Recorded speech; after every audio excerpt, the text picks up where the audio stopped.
শিক্ষার্থী বন্ধুরা, তোমরা যে যেখানে আছো আমি তোমাদের সুস্বাস্থ্য কামনা করছি।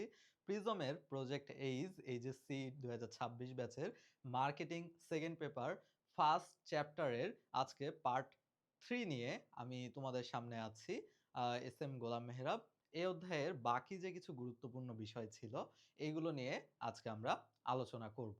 চলো তাহলে আমরা আজকের ক্লাসটা শুরু করে ফেলি। শিক্ষার্থী বন্ধুরা, আজকে আমাদের জন্য যেই বিষয়গুলো রয়েছে তা হচ্ছে আমরা বিপণন মিশ্রণ সম্পর্কে জানবো, বাজার বিভক্তিকরণ সম্পর্কে জানবো এবং একই সাথে বাজার বিভক্তিকরণের সাথে কৌশলগত যে বিপণন পদ্ধতি কিভাবে হয় এটা আমরা জানবো এবং অবশ্যই আমরা বিপণন মতবাদগুলো সম্পর্কে জানবো, যেটা আমাদের জন্য খুবই গুরুত্বপূর্ণ। তাহলে চলো আমরা আজকের ক্লাসের মূল বিষয়ে চলে যাই। দেখো শিক্ষার্থী বন্ধুরা, বিপণন মিশ্রণ জিনিসটা কি?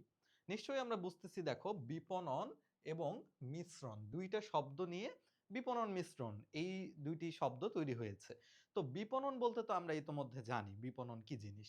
আর মিশ্রণ বলতে শিক্ষার্থী বন্ধুরা, একটি পণ্য বা সেবাকে আমরা তার ক্রেতাদের কাছে বা ভোক্তাদের কাছে আসলে কিভাবে উপস্থাপন করি, সবকিছু মিলিয়ে আমরা যেই জিনিসগুলো মিলিয়ে একটি পণ্য বা সেবাকে আসলে প্রস্তাব করি আমাদের ক্রেতা বা ভোক্তাদের কাছে, সেই প্রস্তাবনার যে অংশগুলো সেগুলোকে একসঙ্গে বিপণন মিশ্রণ বলা হয়। শিক্ষার্থী বন্ধুরা, আমরা বিপণন মিশ্রণের বিস্তারিত দেখি।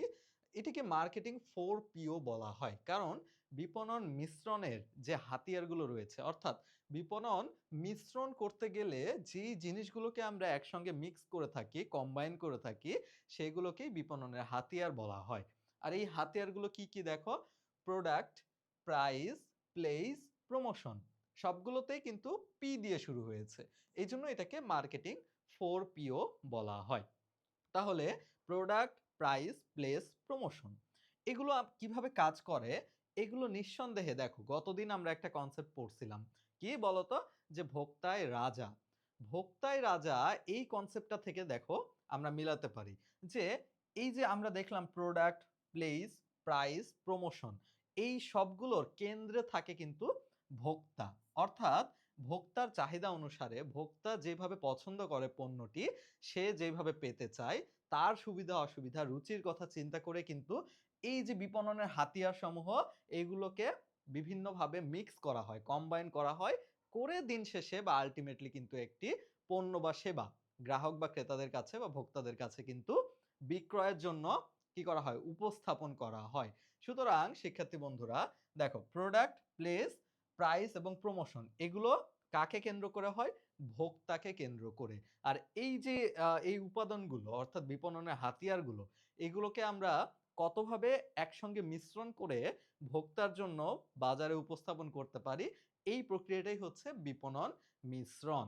আচ্ছা, তো এই প্রোডাক্ট, প্লেস, প্রাইস এবং প্রমোশন এদের মধ্যে কি কি জিনিস আসে? সর্বপ্রথম আমরা প্রোডাক্ট মানে তো বুঝতেই পারছি যে যেই পণ্যটা সেটার আকার আকৃতি কেমন হবে, এই জিনিসগুলো আসবে। প্রাইস, প্লেস এবং প্রমোশন এগুলো নিয়ে আমরা বিস্তারিত দেখব যে এর মধ্যে কোন কোন জিনিসগুলো আসবে, যেটা আমরা উপস্থাপন করব একটি পণ্যকে তার ক্রেতা বা ভোক্তাদের কাছে প্রস্তাব দেওয়ার জন্য। আমরা তাকে প্রস্তাব কিভাবে দিব। তবে এই চিত্রটা দেখো শিক্ষার্থী বন্ধুরা, অনেক সময়ই দেখা যায় যে তোমাদের পরীক্ষায় এদের মধ্যে যে কোনো একটা ৩ টা দেয়। ধরো প্রোডাক্ট দিয়েছে, প্লেস দিয়েছে, এখানে প্রমোশন দিয়েছে, আর এখানে তোমাদেরকে একটি আননোন কিছু একটা দিয়েছে, এ দিয়েছে বা XYZ কিছু একটা দিয়েছে। মাঝখানে ভোক্তা দিয়েছে। তাহলে এখান থেকে তোমাদের কিন্তু এইটা জানা থাকতে হবে যে বাকি ৩ টা প্রোডাক্ট, প্লেস এবং প্রমোশন এগুলো যেহেতু বিপণনের হাতিয়ার সমূহ, তাহলে অপর যে জায়গাটা খালি রয়েছে ওইটা কার জায়গা? নিঃসন্দেহে ওইটা কিন্তু মূল্য বা প্রাইসের জায়গা। তাহলে ওইটা সম্পর্কে তোমাদের সৃজনশীলে গ কিংবা ঘ নম্বরে লিখতে হতে পারে এবং এগুলো কাকে কেন্দ্র করে হয়? নিঃসন্দেহে ভোক্তাকে কেন্দ্র করে। তাহলে এই পর্যন্ত আমরা নিশ্চয়ই বুঝছি। চলো তাহলে প্রোডাক্ট, প্রাইস এবং প্রমোশন এদের মধ্যে কোন কোন বিষয়গুলো আসে আমরা একটু এই মডেলটার মাধ্যমে দেখে নিই। চলো, এখানে সর্বপ্রথম দেখো পণ্য বা প্রোডাক্টের মধ্যে কি জিনিসগুলো আসে। সর্বপ্রথম তো দেখো বৈচিত্র্য, অর্থাৎ এর আকার আকৃতি কিরকম হবে বা এর কি কি বৈশিষ্ট্য থাকবে, এর ভিন্নতা কি কি হবে অন্যান্য প্রতিযোগী কোম্পানির তৈরি পণ্য বা সেবার চাইতে, এটাকে আমরা পণ্যের বৈচিত্র্য বলে থাকি। আচ্ছা, বৈচিত্র্য গুণগত মান নিঃসন্দেহে দেখো নকশা, বৈশিষ্ট্য, মোড়কীকরণ বা ব্র্যান্ড। নিঃসন্দেহে লক্ষ্য করো যে একটি পণ্যের এই যে পণ্যটি আরকি দেখতে কেমন, আকার আকৃতি কেমন, এর উপর কিন্তু ক্রেতা বা ভোক্তার আ ক্রয় ইচ্ছা বা স্বাধীনতা কিন্তু কিছুটা নির্ভর করে। একটি উদাহরণের মাধ্যমে তোমরা চিন্তা করো। ধরো যে আমরা ছেলেরা যদি বাজারে যাই, বাজারে যায়ে যদি আমরা একটি ধরো যে আমরা একটি সাইকেল বা বাইক আমরা কিনতে চাই, তাহলে আমরা কিন্তু সাধারণত কি করব? আমরা বিভিন্ন কালার পছন্দ করব। কিন্তু আমরা কি কখনো খুব সহজে পিঙ্ক কালার বা গোলাপি রং পছন্দ করব? নিঃসন্দেহে না। কারণ আমরা জানি সাইকোলজিক্যালি এটা পিঙ্ক কালার হচ্ছে মেয়েরা বেশি পছন্দ করে। তো ওই কারণে দেখবা যে মেয়েদের যেগুলো স্কুটির বা হচ্ছে সাইকেল সেগুলো কিন্তু পিঙ্ক কালার বা এরকম কালার দেয়া থাকে। এবং ছেলেদের ক্ষেত্রে দেখা যায় আমরা কি পছন্দ করি? সাধারণত ব্লাক অথবা হোয়াইট এই কালার গুলো আমরা পছন্দ করি। ধরো এয়ারবাড কিনতে গেলে আমরা ব্লাক অথবা হোয়াইট এর মধ্যে সার্চ করে থাকি। তাহলে নিঃসন্দেহে একটি পণ্যের আকার আকৃতি কেমন হবে, রং কেমন হবে, বৈচিত্র্য কেমন হবে, অর্থাৎ কি, কি বৈশিষ্ট্য তার মধ্যে থাকবে। অর্থাৎ একটি পণ্য যাবতীয়ভাবে ওই পণ্যে কিভাবে অন্যদের থেকে আলাদা হবে, অন্য প্রতিযোগী কোম্পানিদের থেকে। এই বিষয়গুলো কিন্তু প্রোডাক্ট এর মধ্যে চলে আসে। আচ্ছা, প্রোডাক্ট যদি হয় তাহলে চিন্তা করো প্লেস। এখন নিঃসন্দেহে প্লেস আমরা এমন পণ্য কিনতে চাইবো না যেটা কিনতে গেলে আমাকে অনেক দূর গিয়ে কিনতে হবে। এতে আমার যাতায়াত এবং দেখা যাচ্ছে যে সময়ের সাথে, সাথে অর্থেরও কিন্তু একটি কি হবে? বাড়তি খরচ হবে। সুতরাং আমরা এমন পণ্য কিনতে চাইবো যেটা আমাদের বাসার পাশে পাওয়া যায় নিঃসন্দেহে। আমরা যদি একটি কাপড় কাচার সাবান কিনতে চাই সকালবেলা উঠে, আমরা কি দূর বাজারে যাব? না ঘরের পাশে যেটা থাকবে মুদি দোকানে সেইটা আমরা পছন্দ করব। সুতরাং দেখো এই যে প্রণালী, প্রণালী মানে হচ্ছে বন্টন প্রণালী। অর্থাৎ একটি পণ্য যেইখানে উৎপাদন হয়েছে সেইখান থেকে ভোক্তার কাছে আসতে যে বিভিন্ন ধাপে, ধাপে স্তর পার হয়ে তাকে আসতে হয় বিভিন্ন মধ্যস্থ ক্রেতা বিক্রেতাদের মাধ্যমে, এগুলোকে প্রণালী বলা হচ্ছে। মজুদ পণ্য দেখো কতটুকু পণ্য মজুদ রয়েছে। যদি এখন আমার বাসার পাশের দোকানে সাবানটা মজুদই না থাকে, তাহলে তো আমি সেই পণ্যটি কিনতে পারব না। অর্থাৎ এছাড়া দেখো পরিবহন আর অবস্থান। নিঃসন্দেহে প্লেস কিন্তু অবস্থানকে ডিফাইন করে।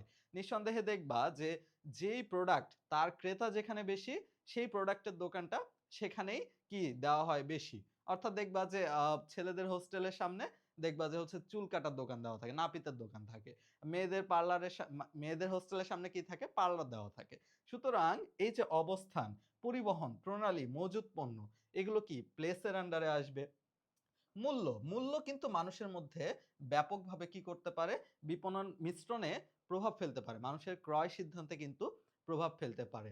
নিঃসন্দেহে দেখো মূল্য, মূল্য একটি পণ্যের সাথে সংযোজিত থাকে যেটা আমরা ওই পণ্য বা সেবাটা নিতে গেলে বিনিময়ে আমাদেরকে কি পরিশোধ করতে হবে। সুতরাং মূল্য অবশ্যই একটা গুরুত্বপূর্ণ বিষয়। বার্তা, ধরো এই যে শীতের সময় কি দেওয়া থাকে যে 20% মূল্য ছাড়। ঈদের সময় দেওয়া থাকে যে ঈদ উপলক্ষে মূল্য ছাড়, পুরান জিনিসে মূল্য ছাড়। তাহলে মূল্য ছাড় দেওয়া হলে কিন্তু আমরা ওই মুহূর্তে ওই ব্র্যান্ডকে বেশি পছন্দ করব। সুতরাং এই যে মূল্য, ব্র্যান্ড, ভাতা অর্থাৎ যদি পণ্যের সাথে আলাদা কোনো সুবিধা দেওয়া হয় বা নির্ধারিত কোনো ভাতার পলিসি থাকে কোনো কোম্পানি উপলক্ষে, সেগুলো কিন্তু ভাতার মধ্যে বা বকেয়া। এখন দেখো ২ টি প্রতিষ্ঠান মনে করো। কোনো একটি প্রতিষ্ঠান আমাকে বকেয়া পণ্য দিচ্ছে এবং বিনিময়ে আমি কিস্তিতে আস্তে, আস্তে তাকে পরিশোধ করতে পারতেছি। আরেকটা প্রতিষ্ঠান সে হয়তো আমাকে একই পণ্য দিচ্ছে কিন্তু বকেয়া দিচ্ছে না। তাকে আমার সাথে, সাথে নগদ পরিশোধ করতে হচ্ছে। তাহলে আমি কি পছন্দ করব? নিঃসন্দেহে কিন্তু আমি বকেয়া পরিশোধ এবং বকেয়া পরিশোধের সাথে, সাথেও বকেয়া পরিশোধের মেয়াদ অর্থাৎ ধরো যে এখন ২ টি প্রতিষ্ঠান আমাকে বকেয়ার সুযোগ দিচ্ছে। তাদের মধ্যে একজন বলতেছে যে, "না, চাঁদ রাতেই আমাকে ঈদের আগের দিন চাঁদ রাতে আমাকে পুরা মূল্য পরিশোধ করতে হবে।" আরেকটি প্রতিষ্ঠান আমাদের বলতেছে যে, "পরিশোধের মেয়াদ হচ্ছে ঈদ আনন্দ কাটিয়ে বাড়ি থেকে ফিরে এসে তারপর টাকা দেওয়া যাবে।" তাহলে কি নিঃসন্দেহে এই প্র এই এই কোম্পানিটি আমি চুজ করব। সুতরাং শিক্ষার্থী বন্ধুরা, আমরা প্রোডাক্ট, প্লেস, প্রাইস সম্পর্কে জানলাম যে কিভাবে এদেরকে আমরা একসঙ্গে সাজাতে পারি। একটি বিপণনকারী প্রতিষ্ঠান বা একটি কি বলবো? একটি কোম্পানি তার যে পণ্য সেগুলোকে এইসব বিভিন্ন বৈশিষ্ট্যের মাধ্যমে কিন্তু তারা কি করতে পারে? একটি পণ্যকে সাজাতে পারে। কি হিসেবে? একটি ভ্যালু প্রস্তাব হিসাবে। অর্থাৎ ক্রেতা বা ভোক্তাদের কাছে উপস্থাপন করার সময় কোন, কোন বিষয়গুলো তারা ওই প্রোডাক্টের সাথে যুক্ত করতে পারে বা মিশ্রিত করতে পারে। আরেকটি বিষয় ছিল প্রমোশন।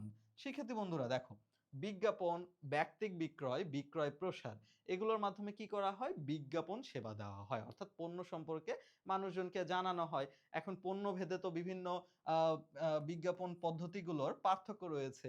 কি রয়েছে কিনা দেখবা যে কোনো প্রতিষ্ঠানে যদি নিম্ন পদস্থ কোনো কর্মীর প্রয়োজন হয় কর্মী সংস্থানের জন্য, তারা কি করবে? তারা কি বড় বিলবোর্ডে কর্মী সংস্থান করতে চায় এরকম দিবে? নিঃসন্দেহে না। তারা কি করবে? তারা চাকরি প্রত্যাশী যারা তারা কি করে? তারা পেপার পড়ে, সেখান থেকে জবের সার্কুলার দেখে। তো বিপণনকারী সেক্ষেত্রে ওই পত্রিকাতে তাদের বিজ্ঞাপন দিবে। আবার যদি কোনো একটি ধরো যে রয়্যাল এনফিল্ড বাইকের বিজ্ঞাপন, তাহলে সেটা তো নিশ্চয়ই এই যে রাস্তার দেয়ালে, দেয়ালে তারা দিবে না নিশ্চয়ই। যেটাকে আমরা কি বলি? ওই যে পোস্টার সাটানো বা চিকা মারা বলি বাংলাতে। আচ্ছা, তো তার মানে দেখো বিজ্ঞাপন, ব্যক্তিক বিক্রয়, বিক্রয় প্রসার এগুলো প্রমোশনের মধ্যে আসে। এখন বলতো একটি বিপণনকারী প্রতিষ্ঠান যখন তার কোনো একটি উৎপাদিত পণ্য ভোক্তাদের কাছে প্রেরণ করবে, তাহলে কি তার প্রত্যাশিত উদ্দেশ্য কি? সে তাদের থেকে মুনাফা অর্জন করবে। এই মুনাফা অর্জন করার উদ্দেশ্যে বিপণনকারী কি করবে? এই যে বিভিন্ন আমরা দিকগুলো দেখলাম যে প্রোডাক্টের মধ্যে কি, কি বৈশিষ্ট্য থাকে, প্লেসের মধ্যে কি, কি থাকে, প্রাইস এর মধ্যে কোন, কোন বিষয় থাকে, প্রমোশন এর মধ্যে কি, কি বিষয় থাকে। এগুলোকে একে অপরের সাথে মিলিয়ে ওই পণ্যটির প্রস্তাব দিবে না? আমি যখন একটি বাজারে পণ্য কিনতে যাব, বিক্রেতা বা ওই পণ্যের বিপণনকারী আমার কাছে কিছু একটা তো উপস্থাপন করবে যে এই পণ্য, এইটা পণ্য দেখতে এরকম, এই পণ্যের দাম এতটুকু, আপনি এখান থেকে কিনতে পারেন, এটার বিজ্ঞাপন এইভাবে আমরা করছি। কিছু একটা দিবে তো। এইটাকেই আমরা একত্রে বিপণন মিশ্রণ বলে থাকি। যেটি একটি তাহলে কি ভ্যালু প্রস্তাব। তাহলে শিক্ষার্থী বন্ধুরা আশা করি এইভাবে তুমি খুব সুন্দরভাবে বিপণন মিশ্রণের একটি ধারণা পেয়ে গেছো। এরপরে আমাদের ছিল বাজার বিভক্তিকরণ। এখন বাজার বিভক্তিকরণ এবং বিপণন মিশ্রণ ২ টা কিন্তু একে অপরের সাথে খুব ডিপলি কানেক্টেড। আমরা একটু বোঝার চেষ্টা করি। বাজার বলতে আমরা গতদিন কি পড়েছিলাম বলতো? বাজার ছিল যে পণ্যের বা কোনো সেবার বর্তমান এবং সম্ভাব্য ক্রেতার সমষ্টি। অর্থাৎ বাজার ইকুয়াল টু কিন্তু বিপণনের দৃষ্টিকোণ থেকে কি? জনগণ। সুতরাং শিক্ষার্থী বন্ধুরা বাজারকে বিভক্তিকরণ মানে হচ্ছে জনগণ বা ক্রেতাদেরকে বিভক্তিকরণ। এখন ক্রেতাদেরকে কিভাবে আমরা বিভক্তি করব? নিঃসন্দেহে ক্রেতাদের চাহিদা, তাদের বৈশিষ্ট্য, তাদের কি প্রেফারেন্স এই অনুসারে আমরা ক্রেতাদেরকে ভাগ করব। তোমরা লক্ষ্য করো, একটু চিন্তা করো যে আ বাজারে দেখবা যে একই কোল্ড ড্রিংকস কোম্পানির বিভিন্ন আকার আকৃতির বোতল পাওয়া যায়। আমরা মৌজোর কথা চিন্তা করলে একদম হচ্ছে ২ লিটারের বোতল থেকে শুরু করে আবার হচ্ছে ২৫০ মিলিলিটারের বোতল, ১ লিটারের বোতল বিভিন্ন কিন্তু রয়েছে। তো তারা কেন এই যে আকার আকৃতির পরিবর্তন করেছে? তার কারণ একটা আমরা চিন্তা করতে পারি বাজার বিভক্তিকরণ। তারা চিন্তা করেছে যে যখন অনেকগুলো মানুষ একসঙ্গে কোনো একটি উদযাপন করবে বা কোনো একটি পিকনিক করবে তাদের জন্য বড় বোতলের প্রয়োজন। আবার তারা চিন্তা করেছে যে যখন কোনো একজন মানুষ সে আম হেঁটে, হেঁটে ক্লান্ত হয়ে যাবে তার জন্য হয়তোবা একটি ছোট বোতল প্রয়োজন যেটা সে একা ভোগ করতে পারবে। তাহলে একইভাবে কিন্তু বিভিন্ন কোম্পানি তাদের প্রোডাক্ট গুলোকে ছোট বড় বিভিন্ন ভাগে ভাগ করে থাকে। আমরা টুথপেস্ট দেখতে পাই যে ৳৫ দামের ওই মিনি পাতাগুলোও পাওয়া যায়। আবার হচ্ছে ওই ৳৫০ দামের হচ্ছে টিউব গুলোও পাওয়া যায়। আবার এর চেয়েও বেশি বড় টিউব যেগুলো আরো বেশি দামের হয়ে থাকে। তাহলে এই যে ভোক্তাদের চাহিদা অনুসারে কি করা হচ্ছে? বিপণন মিশ্রণের উপকরণগুলোকেই কিন্তু দেখো কম বেশি করে সাজানো হচ্ছে। কোনটাতে আকার পরিবর্তন করা হচ্ছে, কোনটাতে নতুন বৈশিষ্ট্য দেওয়া হচ্ছে। বা দেখা যাচ্ছে কোনটা রং পরিবর্তন করা হচ্ছে। এর মাধ্যমে কিন্তু কি বাজার বিভক্তিকরণ করা হয়। তাহলে এবার আমরা দেখি সংজ্ঞাতে কি বলেছে। রুচি, পছন্দ, ক্রয় ক্ষমতা। আরেকটি বিষয় হচ্ছে ক্রয় ক্ষমতা অনুসারে। এখন বলতো যে আ একটি কোম্পানি যদি তাদের ধরো যে মোবাইল ফোন কোম্পানিগুলো, তারা যদি তাদের সকল পণ্য একদম হাই রেঞ্জে রাখে ক্রয় ক্ষমতা অনুসারে, তাহলে কি যারা একটু কম বাজেট সম্পন্ন ব্যক্তিরা আমাদের মতো, তাহলে তারা কি ফোন ক্রয় করতে পারবে? নিঃসন্দেহে না। তার মানে কিন্তু শিক্ষার্থী বন্ধুরা দেখো যে আ একই পণ্য ধরো হচ্ছে Samsung বা হচ্ছে ধরো যে Redmi তারা কি করতেছে বা Tecno ওরা ওদের পণ্য একদম আ টপ লেভেল হচ্ছে দামেরও রাখতেছে আবার ২০-২৫ হাজার ৳১৫,০০০ দামেরও কিন্তু পণ্য রাখতেছে। তাহলে তারা কেন করতেছে? ক্রয় ক্ষমতা, রুচি, পছন্দ অনুসারে বর্তমান ও সম্ভাব্য ক্রেতাদের অর্থাৎ বাজারকে, এই যে বর্তমান এবং সম্ভাব্য ক্রেতা এটা কিন্তু বাজার। তাহলে বাজারকে বিভিন্ন ভাগে বিভক্ত করতেছে, বাজার ভাগ করতেছে কি অনুসারে? ক্রয় ক্ষমতা, রুচি, পছন্দ অনুসারে। আচ্ছা, বাজার ভাগ করা হলো। এবার বাজার ভাগ করার পরে যে যখন আমরা বুঝতে পারলাম যে নির্দিষ্ট এই অংশের বাজারের জন্য আমাদের এই পরিমাণে কি করতে হবে? পণ্য দিতে হবে বা পণ্যের দাম এতটুকু রাখতে হবে। এই যে আমরা এই বিষয়গুলো মিলাইতেছি, এগুলোই ছিল আমাদের বিপণন মিশ্রণ। বিপণনের যে হাতিয়ারগুলো আমাদের ছিল, প্রোডাক্ট, প্লেস, প্রাইস, প্রমোশন, এগুলো মিলিয়ে কিন্তু আমরা বিভিন্ন বাজারের জন্য বিভিন্ন রকম বিপণন মিশ্রণ তৈরি করে থাকি। আশা করি তোমরা ধারণাটা এবার বুঝতে পেরেছো। ভোক্তামুখী বিপণন কৌশল লক্ষ্য করো। এরই দ্বারা কিন্তু আমরা বুঝতে পারি যে বিপণন কৌশল আমার যেটা আছে, এটা আমরা ভোক্তামুখী করে কিভাবে পরিচালিত করতে পারি। দেখো, সর্বপ্রথম আমাদের বাজার বিভক্তিকরণ করতে হবে। বাজার বিভক্তিকরণের মাধ্যমে লক্ষ্য বাজার নির্ধারণ। দেখো, এই বাজার মানে কি স্থান? নিঃসন্দেহে না। এই বাজার মানে কিন্তু ক্রেতা। তাহলে লক্ষ্য বাজার মানে অনেকগুলো, এই আমার যদি টোটাল বাজার থাকে, টোটাল ধরো আমার পণ্যের সম্ভাব্য এবং বর্তমান ক্রেতা হচ্ছে ১০,০০০ জন, ১০,০০০। এদের মধ্যে আমি ভাগ করেছি যে ৫,০০০ জন, ৫,০০০ জন কি করতেছে? তারা হচ্ছে আমার পণ্যটি তারা হচ্ছে ২০ গ্রাম পছন্দ করতেছে, ২০ গ্রাম। এবং বাকি যে ৫,০০০ জন আছে, বাকি ৫,০০০ জন তারা কি করতেছে? এটাকে অনেক বেশি পরিমাণে চাচ্ছে। তারা মূল্য বেশি দিবে, কিন্তু তারা কি করবে? তারা বেশি পরিমাণে চাচ্ছে। তো তারা এখানে হচ্ছে ৫০ গ্রাম চাচ্ছে। এখন এরা টাকা দিতে ইচ্ছুক ধরো যে ৳২০, আর এরা টাকা দিতে ইচ্ছুক ৳৪৫। তাহলে এই যে এখন আমার লক্ষ্য বাজার কোনটা? যদি আমার লক্ষ্য বাজার হয় এই শ্রেণীটা, তাহলে এই লক্ষ্য বাজারের জন্য আমার বিপণন মিশ্রণ কি হবে? নিঃসন্দেহে ২০ গ্রাম পণ্য এবং ৳২০ হচ্ছে মূল্য। এটা হবে আমার কিন্তু বিপণন মিশ্রণ। আবার যদি আমার এই বাজারটা টার্গেট হয়, লক্ষ্য বাজার হয়, তাহলে তাদের জন্য আমাদের কি হবে? এই ৫,০০০ জনের জন্য ৫০ কেজি যখন আমি তাদেরকে পণ্য দিব, তাদের জন্য ৫০ গ্রাম যখন আমি তাদেরকে পণ্য দিব, তাদের জন্য আমি মূল্য রাখবো ৳৪৫। তাহলে এই যে একাধিক আমরা লক্ষ্য বাজারের জন্য একাধিক কি করতেছি? ভ্যালু প্রস্তাব দিচ্ছি। এটাই একত্রে বিপণন মিশ্রণ এবং বাজার বিভক্তিকরণের কাজ করে। আর এর সমন্বয়ে কি হয়? ভোক্তামুখী বিপণন কৌশল সম্ভব হয়। ভোক্তামুখী বিপণন কৌশল। ওকে, তাহলে এই জিনিসটাই বলছি দেখো, যে বাজার বিভক্তিকরণের মাধ্যমে লক্ষ্য বাজার সর্বপ্রথম নির্ধারণ, এরপরে লক্ষ্য বাজারকে কেন্দ্র করে বিপণন মিশ্রণ নির্ধারণ, বিপণন মিশ্রণ, এবং সবশেষে বিপণন মিশ্রণ যেটা আমরা প্রদান করব, আমরা ২ টি উদাহরণ দেখলাম। সেইটা মিলিয়ে একটি আল্টিমেটলি ভ্যালু প্রস্তাব প্রদান। অর্থাৎ আমার পণ্য নিতে গেলে ভোক্তা বা ক্রেতাকে কি পরিমাণে অর্থ ব্যয় করতে হবে, কিভাবে ব্যয় করতে হবে, কি তারা ফলাফল পাবে, তাদের প্রত্যাশিত যে আশা আকাঙ্ক্ষা সেটা পূরণ হবে কিনা, আমি গ্যারান্টি ওয়ারেন্টি দিব কিনা, এই ভ্যালু প্রস্তাবগুলা কিন্তু আমি শেষমেশ দিতে পারব। তাহলে ভোক্তামুখী বিপণন কৌশলকে আমরা বলতে পারি সর্বপ্রথম আমাদের বাজার বিভক্তিকরণ করে বাজারের মধ্যে থেকে লক্ষ্য বাজারগুলোকে আলাদা করতে হবে, প্রত্যেকটাকে আলাদা, এবং তাদের জন্য আলাদা আলাদা বিপণন মিশ্রণ কৌশল আমাদের অবলম্বন করতে হবে। সবশেষে বিপণন মিশ্রণ অনুসারে ভ্যালু প্রস্তাব প্রদান করতে হবে। এতেই কিন্তু আমাদের ভোক্তামুখী বিপণন কৌশলটা খুব ভালোভাবে চলবে। তাহলে শিক্ষার্থী বন্ধুরা, আশা করি বাজার বিভক্তিকরণ আমরা বুঝতে পেরেছি। ওকে, এরপরে আমাদের আছে দেখো বিপণনের মতবাদ সমূহ, যেখান থেকে প্রায়শই তোমাদের পরীক্ষায় কিন্তু প্রশ্ন হয়ে থাকে। বিপণনের এই যে মতবাদগুলো, অর্থাৎ মতবাদ সমূহ কিংবা কিংবা হচ্ছে দর্শন সমূহ, এটাকে দর্শন নাম দিয়েও অনেক সময় আসতে দেখা যায়। তাহলে বিপণন মতবাদ বা দর্শন সমূহ এটা কিভাবে কাজ করে দেখো। সর্বপ্রথম উৎপাদন মতবাদ। উৎপাদন মানেই তো আমরা বুঝতে পারতেছি যে এখানে বেশি বেশি উৎপাদন হবে, কিন্তু এর ফলে কি হবে দেখো, উৎপাদন মতবাদ বলতে আমরা কি বুঝাই? উৎপাদন মতবাদ এখানে এইটাই আমরা বুঝাই যে যেই পণ্যটা অধিক সহজলভ্য, অধিক উৎপাদনের মাধ্যমে, হ্যাঁ, এটা অধিক উৎপাদন হবে উৎপাদন মতবাদে।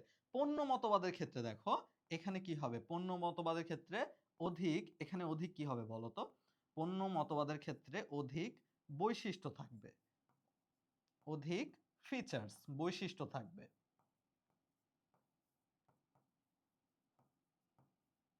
আচ্ছা, আমরা উৎপাদন মতবাদ এবং পণ্য মতবাদ, বিক্রয় মতবাদে কি হবে বলতো? বিক্রয় মতবাদে গিয়ে আমরা দেখতে পারবো যে এখানে বিক্রয় বৃদ্ধির জন্য বিভিন্ন কৌশল অবলম্বন করা হবে। তাহলে বিক্রয় মতবাদের ক্ষেত্রে আমরা বিক্রয় প্রসারমূলক অর্থাৎ বিক্রয় বাড়ানোর চেষ্টা, অধিক বিক্রয় বৃদ্ধি করার চেষ্টা দেখব। আচ্ছা, বাজারজাতকরণ মতবাদ, এখান থেকে আসলে ভোক্তার চাহিদার উপর গুরুত্ব দেওয়া শুরু হবে। এখন পর্যন্ত দেখো শুধুমাত্র বিক্রয় বৃদ্ধি করার উপরই প্রতিষ্ঠান সীমাবদ্ধ ছিল। এই বাজারজাতকরণ মতবাদ থেকে আমরা দেখতে পারবো ভোক্তাকে ভোক্তাকে কি করা হবে, ভোক্তার চাহিদাকে সব থেকে বেশি গুরুত্ব দেওয়া হবে। সামাজিক বাজারজাতকরণ, এখানে ভোক্তা ভোক্তার সাথে ভোক্তার সাথে সমাজ, ভোক্তা সমাজ, সমাজের জন্য যে কল্যাণকর বিষয়গুলো এর উপরই আমাদের গুরুত্ব দেওয়া হবে। অ্যান্ড লাস্টলি যেটা সামগ্রিক বাজারজাতকরণ, এখানে আমরা দেখব এ টু জেড, আমরা যা কিছু দেখব সবকিছুই আমাদের বাজারজাতকরণের মধ্যে নিয়ে আসা সম্ভব। এই কনসেপ্টটা আমরা সামগ্রিক বাজারজাতকরণ থেকে পাই। তাহলে ব্যাখ্যাতে যাওয়ার আগে তোমরা এই ধারণাটুকু পেয়েছো কিনা বলো তো, যে উৎপাদনের ক্ষেত্রে অধিক উৎপাদন, সহজলভ্য এই ধরনের পণ্যগুলো আমরা পাবো। পণ্য মতবাদের ক্ষেত্রে অধিক বৈশিষ্ট্য যেই পণ্যগুলো রয়েছে এগুলো আমরা দেখতে পাবো। বিক্রয় মতবাদের ক্ষেত্রে বিক্রয় বৃদ্ধি করার জন্য কিন্তু ব্যবহার করা হবে কি, বিভিন্ন কৌশল ব্যবহার করা হবে। বাজারজাতকরণ মতবাদে কিন্তু ভোক্তার পছন্দ অনুসারে বাজারজাতকরণের চেষ্টা করা হবে। আর সামগ্রিক বাজারজাতকরণ ভোক্তা সমাজ উভয়ের প্রাধান্য দেওয়া হবে। আর সামগ্রিক বাজারজাতকরণ মতবাদে আমরা সকল কিছুকে একসাথে বাজারজাতকরণের মধ্যে দেখব। তাহলে এই পর্যন্ত বুঝতে পারলে চলো এবার আমরা কি লেখা আছে পড়ি। দেখো, অলরেডি পড়াইছি উৎপাদন মতবাদ, হ্যাঁ, উৎপাদন মতবাদ বা দর্শন। এই মতবাদে দেখো মূল কথাটা কি, এই মতবাদের মূল কথাটা কি দেখো, ক্রেতারা ক্রেতারা ওই সকল পণ্য পছন্দ করবে ও ক্রয় করবে যেগুলোর দেখো যোগান পর্যাপ্ত এবং ক্রয় ক্ষমতাধীন। দেখো, যেই পণ্যগুলোর যোগান অনেক বেশি, এই উৎপাদন মতবাদ অনুসারে আমরা ধরে নিই যে ক্রেতা ওই সকল পণ্যই ক্রয় করবে যেগুলো সে তার আশেপাশে পাবে, অর্থাৎ যোগান অনেক বেশি, ঘরের আশেপাশে সে পাবে, অর্থাৎ তাকে খুব বেশি কষ্ট করতে হবে না পণ্যটি ক্রয় করতে গেলে, সে খুব সহজেই পেয়ে যাবে এবং সারা বছর জুড়ে পণ্যটি পাবে। এবং অবশ্যই ক্রয় ক্ষমতাধীন, অর্থাৎ কম মূল্যে সে কিন্তু পেয়ে যাবে, কম মূল্যে। তাহলে শিক্ষার্থী বন্ধুরা দেখো, কম মূল্যে মূল কথা হচ্ছে ক্রেতারা ওই সকল পণ্যই পছন্দ করবে বা ক্রয় করবে যেগুলোর যোগান পর্যাপ্ত, যোগান অনেক বেশি, আর ক্রয় ক্ষমতাধীন অর্থাৎ মূল্য অনেক কম। আচ্ছা, উৎপাদন মতবাদ অনুসারে তাহলে কি করা দরকার, প্রতিষ্ঠানের বা বিপণনকারীর কি করা দরকার? নিঃসন্দেহে তোমরা বুঝতে পারছো যে অধিক পরিমাণে উৎপাদন করা দরকার। যখন বিপণনকারী অনেক উৎপাদন করবে নিঃসন্দেহে তখনই সে শুধুমাত্র প্রতিটি এলাকায় বা প্রতিটি তার যে পণ্য লাইন রয়েছে, বিভিন্ন যে স্টল রয়েছে তার, সেখানে সে কিন্তু পর্যাপ্ত যোগান দিতে পারবে এবং তাকে কিন্তু সাশ্রয়ীভাবে পণ্য উৎপাদন করতে হবে। এটা আমরা উৎপাদন মতবাদে দেখতে পাই। উৎপাদন মতবাদের বৈশিষ্ট্য হচ্ছে এটা প্রাচীনতম, এটা প্রাচীনতম অর্থাৎ যখন যখন শিল্প বিপ্লবের আগে প্রাচীনতম মতবাদ, অর্থাৎ শিল্প বিপ্লবের সময় যখন উৎপাদনের উপর সব থেকে বেশি জোর দেওয়া হতো শিল্প বিপ্লবের সময়, সেই সময়টা থেকে এই মতবাদটা প্রচলিত, এখন এটা খুব বেশি ব্যবহার হয় না। অর্থাৎ উৎপাদন মতবাদটা প্রাচীনতম মতবাদ। এবং আরেকটি কথা তোমাদের বলা দরকার, সেটা হচ্ছে এই উৎপাদন মতবাদ পূর্ণ প্রতিযোগিতা পূর্ণ প্রতিযোগিতা বাজার, আমরা জানি বা যোগিতা, পূর্ণ প্রতিযোগিতামূলক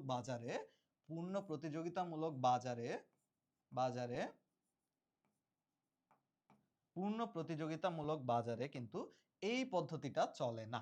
অর্থাৎ যেখানে পূর্ণ প্রতিযোগিতামূলক বাজার আমরা দেখব। এখন পূর্ণ প্রতিযোগিতামূলক বাজার কি? অর্থাৎ যেখানে প্রতিযোগীর সংখ্যা অনেক বেশি থাকবে এবং ভোক্তা বা ক্রেতার সংখ্যাও অনেক বেশি থাকবে। তাহলে একটু চিন্তা করো তো যে যখন ভোক্তা বা ক্রেতার সংখ্যা অনেক বেশি থাকবে, তারা কি এটা চাইবে এবং যখন উৎপাদনকারীর সংখ্যা অনেক বেশি থাকবে, তারা কি এটা চাইবে যে যা উৎপাদন করা হবে শুধুমাত্র কাছাকাছি জায়গায় পাওয়া গেলেই সেটা আমি কিনে নিবো বা কম দামে পাওয়া গেলেই আমি সেটা কিনে নিবো? নিঃসন্দেহে না। তারা চাইবে যে পণ্যের মান আস্তে, আস্তে কি করা হোক? বাড়ানো হোক। তো পণ্যের মান যদি বারবার বাড়ানোর চেষ্টা করা হয়, তখন কিন্তু উৎপাদন মতবাদ কাজ করবে না। কারণ উৎপাদন মতবাদের মূল কথাই হচ্ছে কি? যে পণ্য অর্থাৎ ভোক্তার সু আ ইচ্ছাকে প্রাধান্য কম দেওয়া হচ্ছে। এখানে শুধুমাত্র ভোক্তাকে এই সুবিধা দেওয়া হচ্ছে যে এটার যোগান পর্যাপ্ত থাকবে, যেকোনো সময় যেকোনো জায়গায় সে পেয়ে যাবে এবং সে ক্রয় ক্ষমতার মধ্যে পাবে এটা। অর্থাৎ কম মূল্যে প্রোডাক্টটি পাবে। আচ্ছা। তো আমরা বলেছি প্রতিষ্ঠান উৎপাদন আ ও বিপণন দক্ষতা। আচ্ছা, উৎপাদন ও বিপণন দক্ষতা বাড়ানোর উপর কিন্তু গুরুত্ব দিয়ে থাকে এই মতবাদ অনুসারে। উৎপাদন মতবাদ অনুসারে বিপণনকারী বা কোম্পানি প্রতিষ্ঠান কি করে? উৎপাদন দক্ষতা বা বিপণন দক্ষতা বাড়ানোর চেষ্টা করে স্বাভাবিক। কারণ তাকে যোগান পর্যাপ্ত এবং ক্রয় ক্ষমতাধীন রাখতে হবে। আচ্ছা, এরপরে শিক্ষার্থী বন্ধুরা পণ্য মতবাদ। দেখো আমরা উৎপাদন মতবাদে দেখলাম যে সেখানে কি করা হচ্ছে যে অধিক পরিমাণে পণ্য উৎপাদন, পণ্যের যোগান এই পর্যন্ত কিন্তু সীমাবদ্ধ থাকা হয়েছে। কিন্তু পণ্যের একাধিক যে ফিচার্স বা বৈশিষ্ট্য থাকতে পারে সেই সম্পর্কে কিন্তু খুব বেশি জোর দেওয়া হয়নি। যেটা আমরা পণ্য মতবাদে দেখতে পাবো। নিঃসন্দেহে পণ্য নামটা দিয়েই আমরা বুঝতে পারতেছি যে এখানে দেখো ভোক্তা বা ক্রেতা কোন পণ্য পছন্দ করবে? ওই সকল পণ্য পছন্দ করবে যেগুলোর গুণগত মান দেখো, গুণগত মান উন্নত, কার্যকর এবং অধিক বৈশিষ্ট্য সম্পন্ন। অর্থাৎ ৩ টা বিষয় এখানে। গুণগত মান, কার্যকারিতা বেশি এবং অধিক বৈশিষ্ট্য সম্পন্ন এটা সে ক্রয় করবে। সুতরাং এখানে এরকম না যে, যেই পণ্যটার যোগান বেশি, খুব তাড়াতাড়ি পাওয়া যাবে এবং কম মূল্যে পাওয়া যাবে সেটা না। ওটা উৎপাদন মতবাদে ছিল। আর পণ্য মতবাদে আমরা দেখতেছি যে গুণগত মান, কার্যকারিতা এবং অধিক বৈশিষ্ট্য যদি কোনো পণ্যের থাকে, তাহলে এই পণ্যটা তখন ক্রেতা বা ভোক্তা ক্রয় করতে ইচ্ছা করবে। ওকে, পণ্য মতবাদ অনুসারে নিম্নোক্ত বিষয়ে গুরুত্ব আরোপ করা হয়। দেখো, আমরা যেরকম বললাম যে উৎপাদন মতবাদে কি অধিক আ উৎপাদন এবং হচ্ছে বিপণন দক্ষতা বাড়ানোর চেষ্টা করে কোম্পানিরা। এখানে পণ্যের ক্রমাগত মান উন্নয়নের চেষ্টা করা হয়। অর্থাৎ আমার পণ্যের বর্তমান যে কোয়ালিটি রয়েছে, এইটা বারবার ইনক্রিজ বা বাড়ানোর চেষ্টা করা হয়। কার্যকারিতা বৃদ্ধি এবং নিঃসন্দেহে দেখো ডিজাইন, আকৃতি, প্যাকেজিং অর্থাৎ ওই যে আকর্ষণীয় করে তোলা পণ্যকে পণ্যর সাথে নতুন, নতুন বৈশিষ্ট্য যোগ করা এবং এটাকে সুন্দরভাবে দেখানো। এই চেষ্টাগুলো তাহলে পণ্য মতবাদে কিন্তু করা হয়। ওকে, শিক্ষার্থী বন্ধুরা এই পর্যন্ত আমরা বুঝতে পেরেছি কিনা বলো? এরপরে যে মতবাদটি রয়েছে বিক্রয় মতবাদ। দেখো বিক্রয় মতবাদের মূল বিষয়টা কি? বিক্রয় মতবাদের মূল বিষয়টি হচ্ছে যে অধিক উৎপাদন করলেও অধিক বিক্রয় হবে এটা নাও হতে পারে।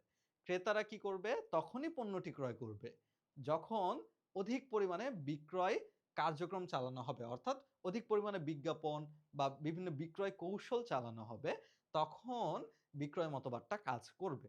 দেখো এটার মূল কথা হচ্ছে ক্রেতাদের প্ররোচিত করে।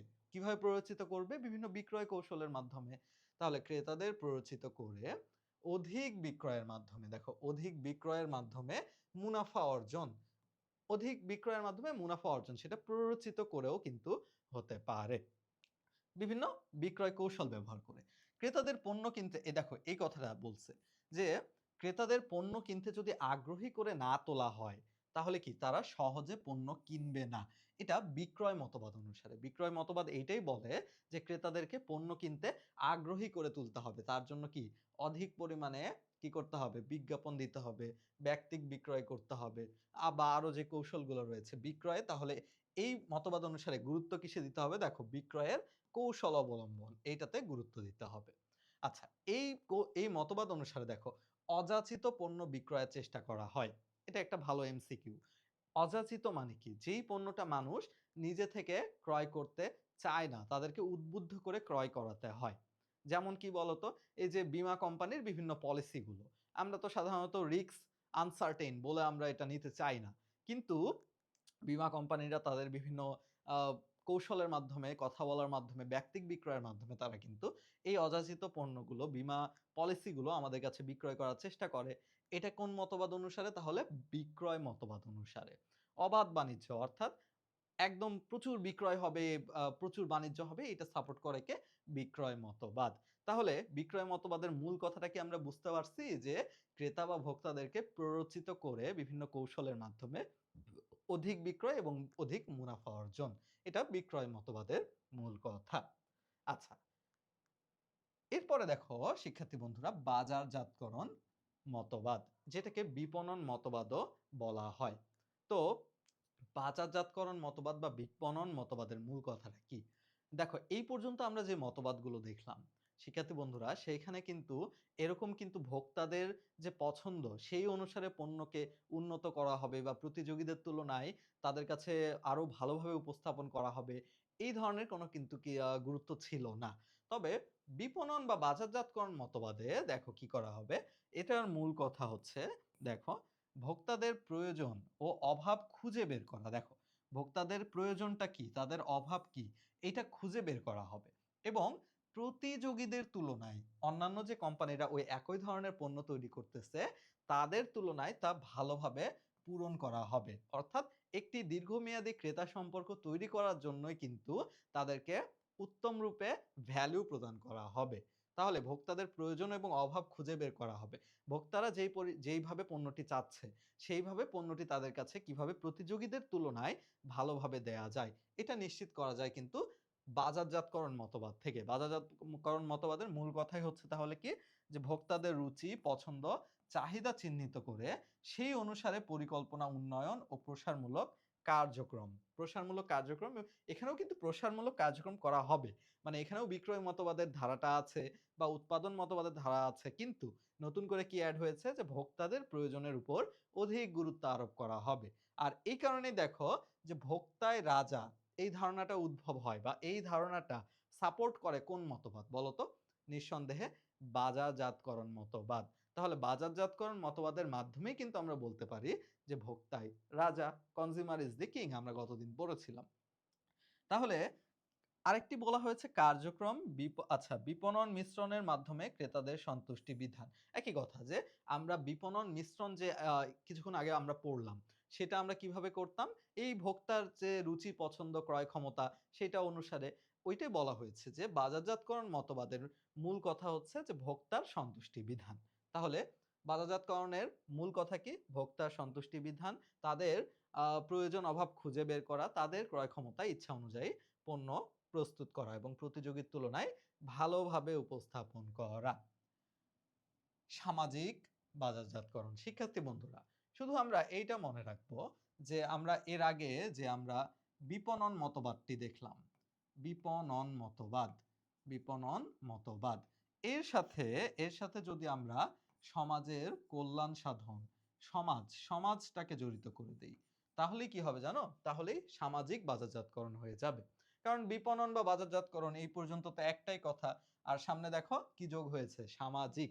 তার মানে আমরা বুঝতে পারতেছি যে এবারও ওই ভোক্তাদের কিন্তু চাহিদা অনুসারে পণ্য প্রস্তুত করা হবে, তাদেরকে কিন্তু ভ্যালু দেওয়া হবে এবং সাথে সাথে সমাজের কল্যাণের কথা, সমাজের বেনিফিটের কথাও কিন্তু চিন্তা করা হবে। সমাজের ক্ষতি হয় এরকম কোনো কাজ বিপণনের মাধ্যমে যেন না হয়, এই ধারণাটা সাপোর্ট করে কে? সামাজিক বাজারজাতকরণ। ওই যে তোমরা দেখবে যে কিনলে একটা পানির বোতল আছে, কিনলে পানির বোতলে ওরা কি করেছে? ওরা প্লাস্টিকের পরিমাণটা একটু কমায় দিচ্ছে। এর ফলে তাদের বোতলটা অনেকটা স্টেবল না, অর্থাৎ আমরা ধরতে গেলে ওইটা মুচড়ে যায়। কিন্তু এর ফলে কি হইছে? প্লাস্টিকের ব্যবহার কিন্তু কমছে। পানির বোতলে যে প্লাস্টিকের ব্যবহার হয়। তো এইটা কমার দ্বারা কিন্তু আল্টিমেটলি কি? প্রকৃতি, সমাজ এবং আমাদের কি? আমাদের হচ্ছে নেচার আরকি, আ আমাদের সাস্টেইনেবিলিটি অর্জন হইছে। সুতরাং আমরা বলতে পারি, দেখো, যে এই মতবাদ বা সামাজিক বাজারজাতকরণ মতবাদের মূল কথা কি?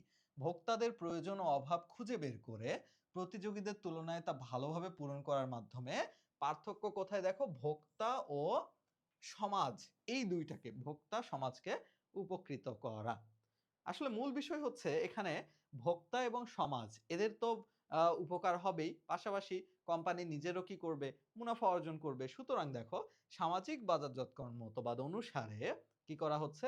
প্রতিষ্ঠান, ভোক্তা, সমাজ এই যে এই ৩ টা প্রতিষ্ঠান, ভোক্তা এবং সমাজ এই ৩ টি পক্ষের প্রতি দায়িত্ব পালনে গুরুত্ব আরোপ করা হয়। বলো তো বুঝছো কিনা? আমরা প্রতিষ্ঠানের জন্য যে সুবিধা সেটা কি? যে প্রতিষ্ঠান তার বিপণন কার্যক্রম সঠিকভাবে সম্পন্ন করতেছে প্রতিযোগীদের তুলনায়। ভোক্তার জন্য সুবিধা কি? সে তার ইচ্ছামত পণ্য ক্রয় করতে পারতেছে। আর সমাজের জন্য কি সুবিধা? সমাজ পারতেছে, সমাজ তো আসলে পারে না, সমাজ উপকৃত হচ্ছে। এই বিভিন্ন সামাজিক কর্মকাণ্ডের দ্বারা সমাজ বিভিন্ন ক্ষতির হাত থেকে কিন্তু রক্ষা পাচ্ছে। তাহলে শিক্ষার্থী বন্ধুরা সামাজিক বাজারজাতকরণ তোমরা বুঝতে পেরেছো কিনা একটু বলো? আচ্ছা সামাজিক, এরপরে আমাদের সামাজিক আচ্ছা আমাদের বিক্রয় এবং বিপণন মতবাদের পার্থক্য রয়েছে। এর মধ্যে আচ্ছা সামগ্রিক বাজারজাতকরণ এটা সম্ভবত এখানে নেই। আচ্ছা সামগ্রিক বাজারজাতকরণ শিক্ষার্থী বন্ধুরা ওইটা দিয়ে কি বোঝানো হয়? সামগ্রিক বাজারজাতকরণ ১ মিনিট। আচ্ছা, আমরা আরেকটি কিন্তু বাজারজাতকরণ মতবাদ পড়েছিলাম। সেটার নাম কি ছিল বলতো? সামগ্রিক বাজারজাতকরণ। সামগ্রিক।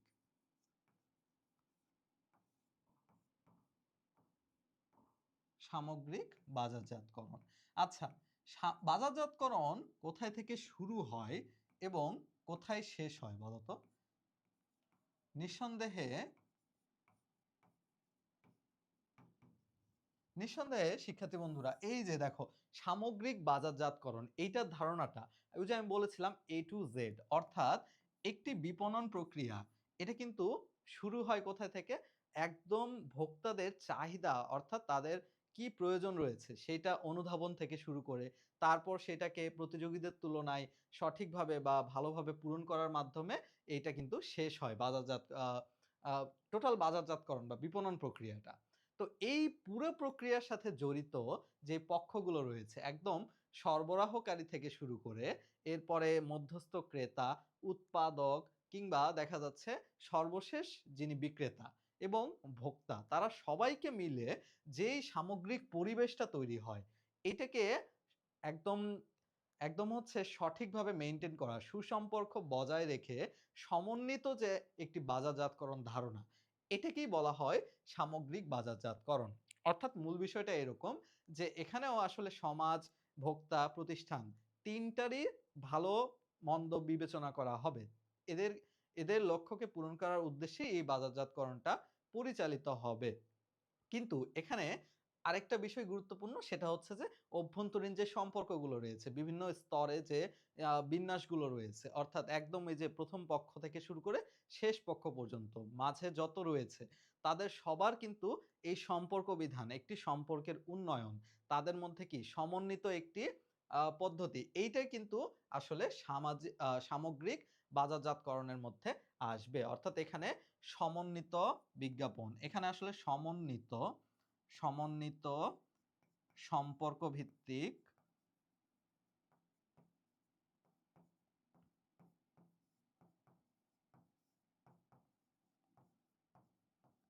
সমন্বিত এবং সম্পর্ক ভিত্তিক বাজারজাতকরণ কিন্তু কি করা হয়? সম্পন্ন করা হয় এই সামগ্রিক বাজারজাতকরণের মাধ্যমে। অর্থাৎ যতগুলো পক্ষ রয়েছে এই পক্ষগুলোর মধ্যে পক্ষ কি, কি? আমরা বলেছি একদম উৎপাদক থেকে শুরু করে দেখা যাচ্ছে সরবরাহকারী, উৎপাদক, এরপরে দেখা যাচ্ছে ১ম ক্রেতা, এরপরে মধ্যস্তরের ক্রেতা, তারপরে সর্বশেষ ক্রেতা এবং ভোক্তা। এই যে পুরো একটি গঠন প্রণালী তাদের মধ্যে একটি সমন্বিত অর্থাৎ কাজের সমন্বয় সাধন এবং সম্পর্ক ভিত্তিক সুসম্পর্ক বজায় রেখে টোটাল যে বাজারজাতকরণ কি ধারণাটা সেটা সাপোর্ট করে সামগ্রিক বাজারজাতকরণ। তাহলে এই তো বলতো আমরা তাহলে বাজারজাতকরণ মতবাদগুলো সম্পর্কে ভালো একটি ধারণা পেয়েছি কিনা? তাহলে বাজারজাতকরণ মতবাদ আমরা কয়টি দেখলাম? সবচেয়ে গুরুত্বপূর্ণ আমরা ৬ টি দেখলাম। এবার আমরা যদি একটু শিক্ষার্থী বন্ধুরা দেখো ২ টি মতবাদ বিক্রয় মতবাদ এবং বিপণন মতবাদ এদের মধ্যে যদি একটু আমরা পার্থক্য দেখার চেষ্টা করি উদ্দেশ্যর পার্থক্য দেখো। নিশ্চয়ই বিক্রয় মতবাদে আমরা কি বলেছিলাম যে আ ভোক্তাদেরকে প্ররোচিত করে অধিক পরিমাণে বিক্রয় করার চেষ্টা করা হয়। তার উদ্দেশ্য কি? নিঃসন্দেহে মুনাফা অর্জন এই বিক্রয় মতবাদের উদ্দেশ্য। অন্যদিকে দেখো যে ক্রেতা সন্তুষ্টির মাধ্যমে মুনাফা অর্জন কি? বিপণন মতবাদ হচ্ছে ক্রেতা সন্তুষ্টির মাধ্যমে মুনাফা অর্জনের চেষ্টা করা। এটা বিপণন মতবাদের মধ্যে আমরা পড়েছি। আচ্ছা, গুরুত্ব দেখো, এক্ষেত্রে গুরুত্ব দেওয়া হয় কাকে? এই যে আমাদের বিক্রয় মতবাদ অনুসারে কিন্তু বিক্রেতার প্রয়োজনকে, অর্থাৎ এখানে কিন্তু ভোক্তার প্রয়োজনকে গুরুত্বপূর্ণ মনে করা হয় না। এখানে বিক্রেতা অধিক পরিমাণে বিক্রয় করতে পারলেই হইছে। তাহলে বিক্রেতার প্রয়োজনকে বিক্রয় মতবাদে গুরুত্ব দেওয়া হয়। অন্যদিকে বিপণন মতবাদে নিঃসন্দেহে বুঝতে পারছো ভোক্তাই রাজা এই কনসেপ্টটা। তাহলে ভোক্তার প্রয়োজনকে, ক্রেতা বা ভোক্তার প্রয়োজনকে এখানে কিন্তু গুরুত্ব দেওয়া হয়। আচ্ছা, শুরু হয় কোথা থেকে বলতো? বিক্রয় মতবাদ কিন্তু পণ্য উৎপাদনের পরে, পণ্য যখন উৎপাদিত হয়, উৎপাদনের পর থেকে বিক্রয় মতবাদের ধারণাটা শুরু হয় যে পণ্য উৎপাদন হবে, তারপর এটাকে অধিক পরিমাণে বিক্রয় করতে হবে বিভিন্ন কৌশল ব্যবহারের মাধ্যমে। আর বিপণন মতবাদ এইটা শুরু হয় কিন্তু অনেক আগে। কিভাবে? ওই যে ভোক্তার প্রয়োজন, ভোক্তার কি প্রয়োজন, রুচি তার কিরকম, সে কেমন ক্রয় ক্ষমতার পণ্য কিনতে চাচ্ছে, তার মাধ্যমে কিন্তু বিপণন মতবাদের কার্যক্রম কিন্তু শুরু হয়। আর ভিত্তি যদি আমরা বলি, দেখো এই মতবাদ, বিক্রয় মতবাদের মূল ভিত্তি কি? বেশি বিক্রয়, বেশি মুনাফা। অনেক বেশি বিক্রয়, অনেক বেশি মুনাফা। এটা বিক্রয় মতবাদের মূল কথা। আর বিপণন মতবাদের ভিত্তি কি? যে ক্রেতা সন্তুষ্টির মাধ্যমে মুনাফা অর্জন। আমরা যদি একটি বৈশিষ্ট্য ভালোভাবে বলতে পারি, এর মাধ্যমে আমরা বাকি বৈশিষ্ট্যগুলো কিন্তু অটোমেটিক লিখতে পারবো। প্রফিটের ক্ষেত্রে কি দেখো, এই পয়েন্টটা গুরুত্বপূর্ণ যে বিক্রয় মতবাদের জন্য দীর্ঘমেয়াদী মুনাফা অর্জন করা সম্ভব হয় না। এখন বিষয়টা হচ্ছে ভাইয়া এরা তো অনেক বেশি বিক্রয় করে, তাহলে আমরা এটা কিভাবে মিলাবো? হ্যাঁ, এরা অনেক বেশি বিক্রয় করে বিক্রয় মতবাদ অনুসারে। কিন্তু ক্রেতার সাথে সেই সম্পর্ক, ভোক্তার সাথে সেই সুসম্পর্কটা হয়তো তৈরি করতে পারে না। কারণ তারা কিন্তু বিক্রয়ের উপর গুরুত্ব দেয়। তারা ক্রেতা বা ভোক্তার প্রয়োজনের উপর, তাদের ইচ্ছা কি তার উপর গুরুত্ব দেয় না। অন্যদিকে বিপণন মতবাদ অনুসারে কিন্তু ভোক্তাকেই প্রধান মনে করা হয়। তার সন্তুষ্টি অর্জনের জন্যই কিন্তু বিপণন মতবাদ পরিচালিত হয়। সুতরাং দেখো, ক্রেতা সন্তুষ্টি অর্জন সম্ভব হলে অবশ্যই দেখো দীর্ঘমেয়াদী মুনাফা অর্জন করা সম্ভব। দীর্ঘমেয়াদী ক্রেতা সম্পর্ক তৈরি করা সম্ভব এবং এর দ্বারা কি হবে? দীর্ঘমেয়াদী মুনাফা অর্জন করা সম্ভব। নিঃসন্দেহে বিক্রয় মতবাদ এবং বিপণন মতবাদের এই পার্থক্যগুলো আমরা বুঝতে পেরেছি। তাহলে শিক্ষার্থী বন্ধুরা, আজকের ক্লাসে তোমরা কতটুকু মনোযোগ দিয়েছো আমরা একটু দেখি। বিভিন্ন যে মতবাদগুলো আমরা পড়লাম, তাই না? মাত্র আমরা বিপণনের বেশ কিছু মতবাদ পড়লাম। তার মধ্যে একটি প্রশ্ন দেখো, কোনটি বিপণনের সবচেয়ে পুরাতন মতবাদ? বলো তো, একটু চিন্তা করো। আমরা কিন্তু পড়েছি এই যে উৎপাদন মতবাদ, এটা হচ্ছে প্রাচীনতম মতবাদ আমরা বলেছি। এখানে সর্বপ্রথমে উৎপাদনের উপর সর্বাধিক গুরুত্ব দেওয়া হতো যেন পণ্যের যোগান এবং মূল্য কম থাকে। আচ্ছা, আর কি আছে দেখো, পণ্যের উপযোগ নিঃশেষকারী। বলতো, যে যেই পক্ষটা বিপণনের, যেই পক্ষটা পণ্যের উপযোগ নিঃশেষ করে তাকে কি বলা হয়? ক্রেতা? না, ক্রেতা তো উপযোগ নিঃশেষ করে না। সে সে কি করে? ক্রয় বিক্রয়ের মাধ্যমে সত্যগত উপযোগ আরো তৈরি করে। ভোক্তা কি করে? ভোক্তা দেখো সে নিঃশেষ করে, তার দ্বারা কিন্তু আর কোনো উপযোগ থাকে না। কারণ পণ্যের যে উপযোগ সেইটাই তো সে আসলে নিঃশেষ করে, মানে সে সেটা ভোগ করে ফেলে। উপযোগকে শেষ করে কিন্তু ভোক্তা। এজন্য ভোক্তা কিন্তু সর্বশেষ স্তরে থাকে, সর্বশেষ স্তরে। আচ্ছা, উৎপাদক তো আসলে রূপগত উপযোগ তৈরি করে এবং বিক্রেতা তো আসলে সত্যগত উপযোগ তৈরি করতে পারে। আচ্ছা, ৩ নম্বরটি বলা হয়েছিল উৎপাদন কাজ পূর্ণতা পায় কখন? উৎপাদন কাজ কখন পূর্ণতা পায়? দেখি, যখন পণ্য পূর্ণতা পায় তখন না, যখন পণ্য ভালো হয়, যখন পণ্যের প্রচার হয়, যখন, হ্যাঁ, দেখো যখন যখন ভোক্তা একটি পণ্য ভোগ করে। উৎপাদনের উদ্দেশ্য কি বলতো? উৎপাদনের উদ্দেশ্য হচ্ছে মুনাফা অর্জনের মাধ্যমে এটা বিক্রয় করা। অর্থাৎ বিক্রয়ের জন্যই কিন্তু উৎপাদন করা হয়। তাহলে ভোক্তা যখন ভোগ করে আল্টিমেটলি উৎপাদনের কাজ কিন্তু পূর্ণতা পায়। আচ্ছা, দেখো শিক্ষার্থী বন্ধুরা, ৪ নম্বর প্রশ্নটি বলা হয়েছে, নিজে অর্থ ব্যয় না করেও পণ্য ব্যবহার করতে পারেন কে? আচ্ছা, এখানে বেশ কয়েকটি কি পক্ষের নাম বলা আছে। তো নিজে অর্থ ব্যয় না করে তার মানে কি?